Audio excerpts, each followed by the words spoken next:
da, good morning. Nice enough weather again today. Just got up. Bit of a cold night. And this is my brekkie. Oats burst, which I split into two and put them in these little bags to save some weight, because I don't really need the full pot, as it were. And then a couple of coffees to put in that, and that's me for a few hours. I think I'm about a mile short now of Blaenau Ffestiniog and Bed Gellert today. And here I am in Blaenau Ffestiniog. Down there's the Ffestiniog Railway, and this is the display of the Slate mines of North Wales. 350 apparently, according to the guidebook. And the coloured slates represent the colour of the slate from the actual slates mine. Unbelievable.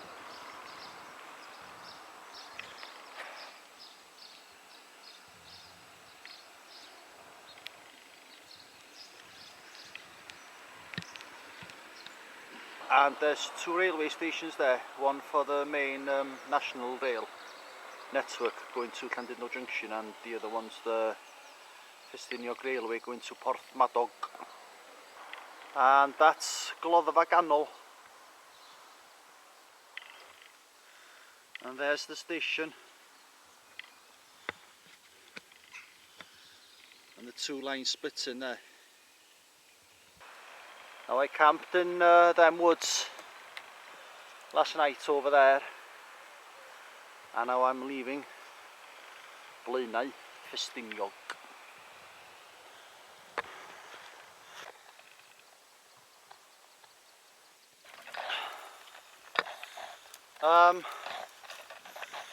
Mentioning Blaenau Ffestiniog now, because of the industrialisation of the town back in the day, it's been omitted from the Snowdonia National Park.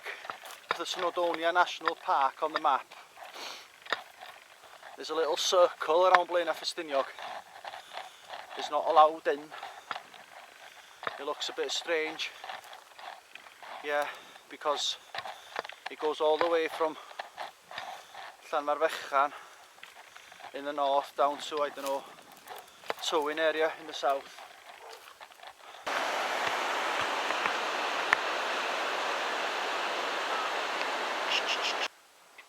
Used to be a shop there, and another beaut of a church. Tangrisiau used to be bustling back in the day. Ysgol Tangrisiau.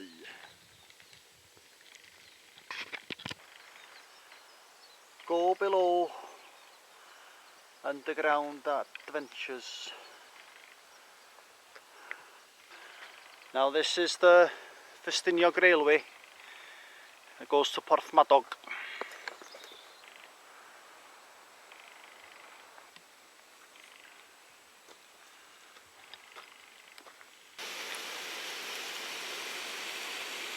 Cwmorthyn.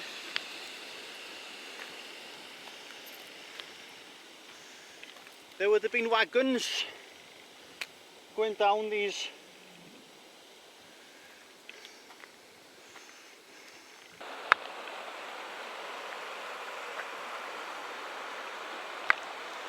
That's Cwmorthyn Reservoir.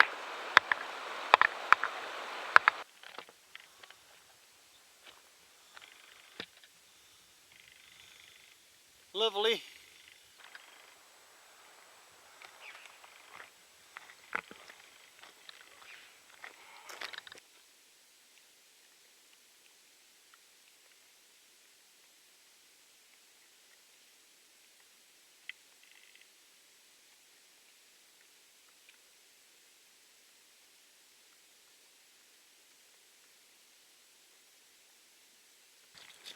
remains of rail track sleepers that came down from Rhosydd Quarry, I think it's called, where I'll be going through in the top of this hill. And this is the remains of the Cwmorthyn Quarryman's Chapel.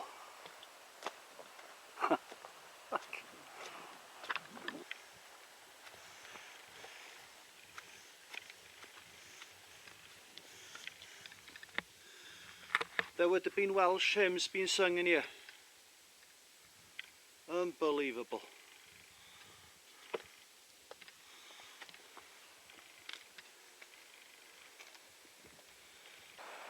Come from over there, and there's a little house over there, another one there, and a few over here, which would have been the village Cwmorthyn Quarrymen.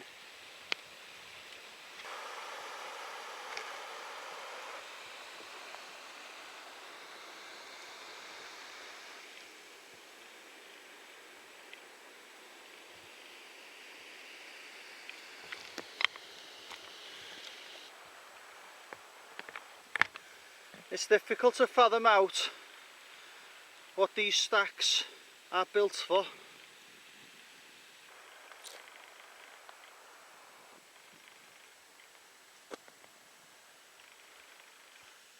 Lots of little man-made buildings on top of these piles. You would have thought that they would have been destroyed with a landslide on a few occasions, really,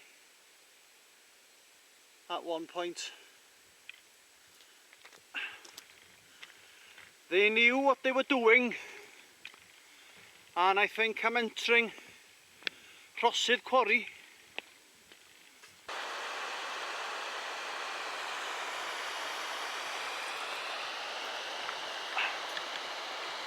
Yeah, this is Rhosydd Quarry, and behind me there is Moelwyn Mawr.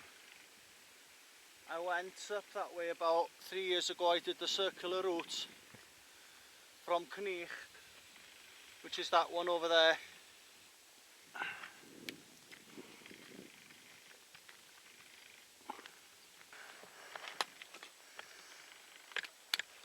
I wonder how many men you'd need to get that off there.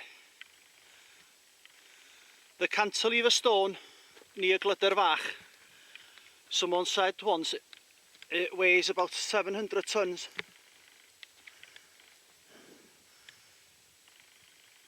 On the basis of them figures, I would guess that this is about 50 tons possibly.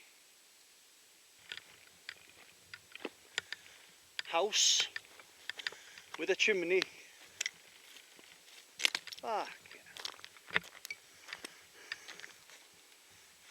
How would they have managed to get that so perfect?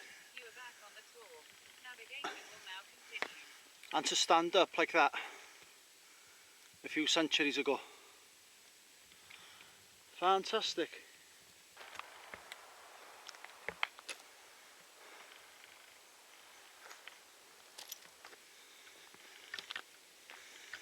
That was tough going up there. Now, I'm assuming this is the highest point of the route, and anybody crossing this stile, I've just gone in knee deep in there. I tried to avoid the worst part, the path. Decided to go that way and I went in. So a nice soggy final 6 miles of the trail. Come from over there, and there's more, as Jimmy Cricket would say. God knows how this van came up here. I'm assuming this is still part of the Rhosydd Quarry. Over the stile, I think I'll go this way.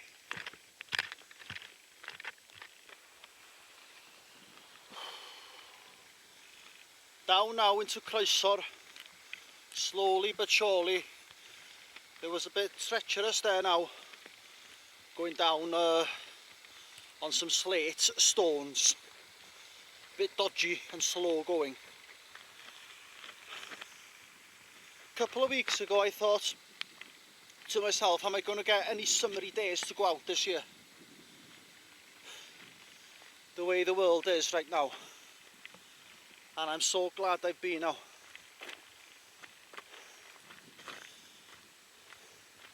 Go down to bed Gellert today now and then home, and then 3 more days I can do them in day walks. Catch the bus.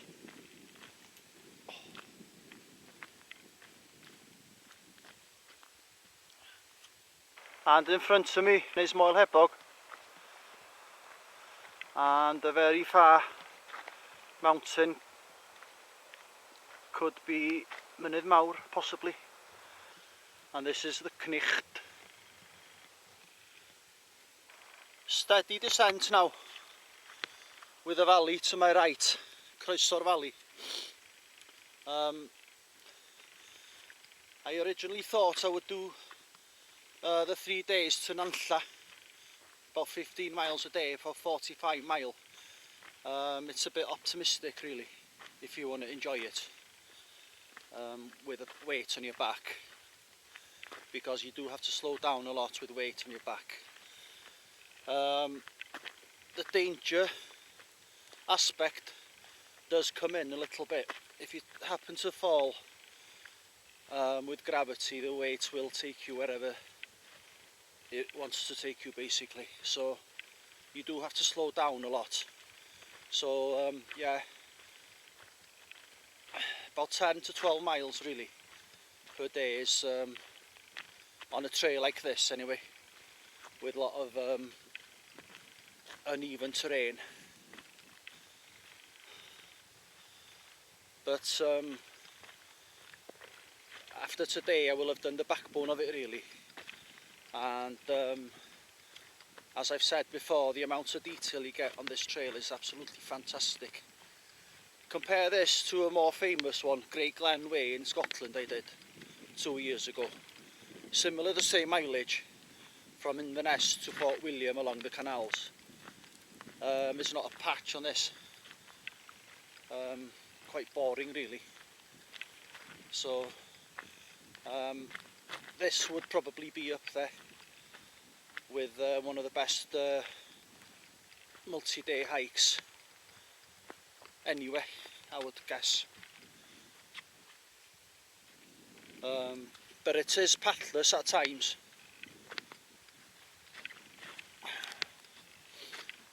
But not too bad. Would that have been an old schoolhouse or a church? Possibly. Just there by itself.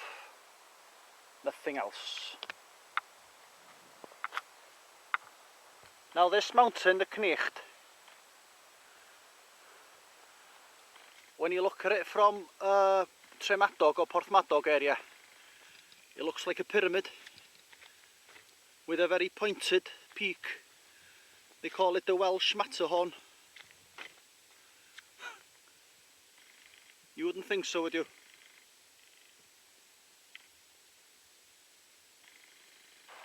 Now I've come down to Croesor now, and that cafe is lovely, but it's closed now.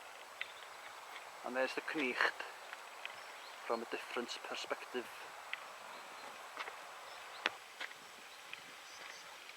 Snowdonia National Park, Croesor. And that's what I mean with Snowdonia National Park.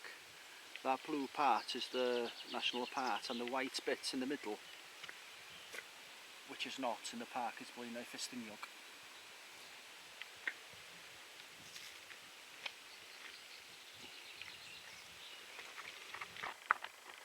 Cnicht to my right, Slate trail, carry on.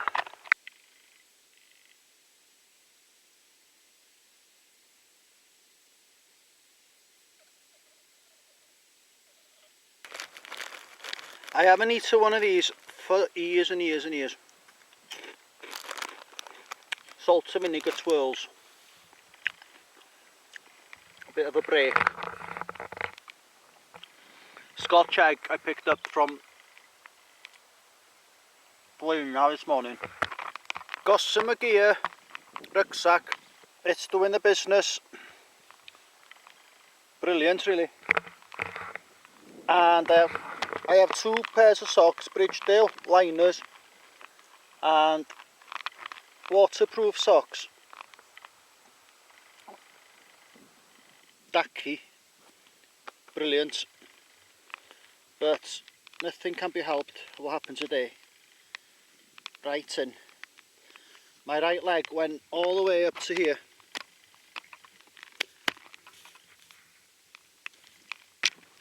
Into the swamp. Came from over there.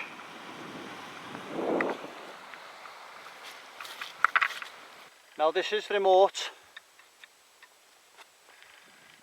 I think on the far right is Snowdonia and the Raran.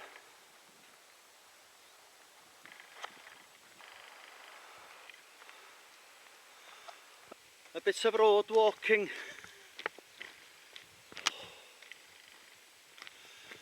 Bit of comfort for my feet. How long for, I wouldn't know. This is the Welsh Highland Railway that goes from Carnarvon to Porthmadog. There's a station there. Nantmor station. Aberglaslyn.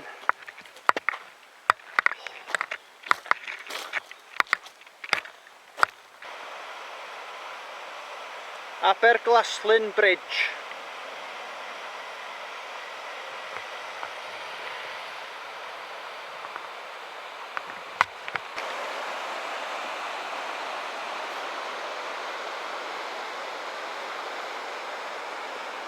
This path takes me into Gellert now along this river.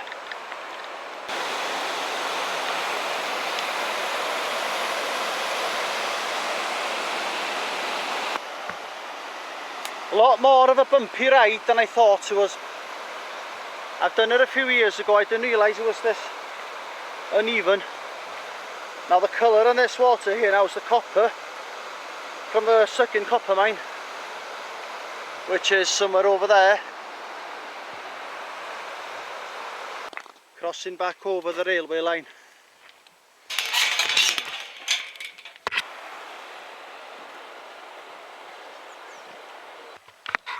Fishes Gate.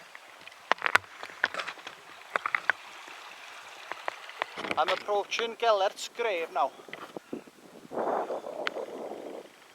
Prince Llywelyn the Great, Llywelyn ein Llyw Olaf, who died in 1282, went hunting without his son in the cradle on Gellert. He came back. His son was not in the cradle. Gellert was all blood, so he thought he'd killed him, so he killed Gellert. And afterwards he heard the little baby crying behind the cradle, and the dog had slain the wolf beside it. And that's 800 years ago. Or the Gold Hotel, which is over there, the landlord of the Gold Hotel made the story up in the 18th century, which is not all that long ago, to encourage tourism. Similar to where I'm from, really, the village where I'm from, the long name. It's a local bard that came up with a story about 100 years ago, just to encourage a bit of tourism, really. Villa Mai! Another fantastic day. Full on, go iawn. About 12 miles and it's done me, really. I'm done now for a few days at least.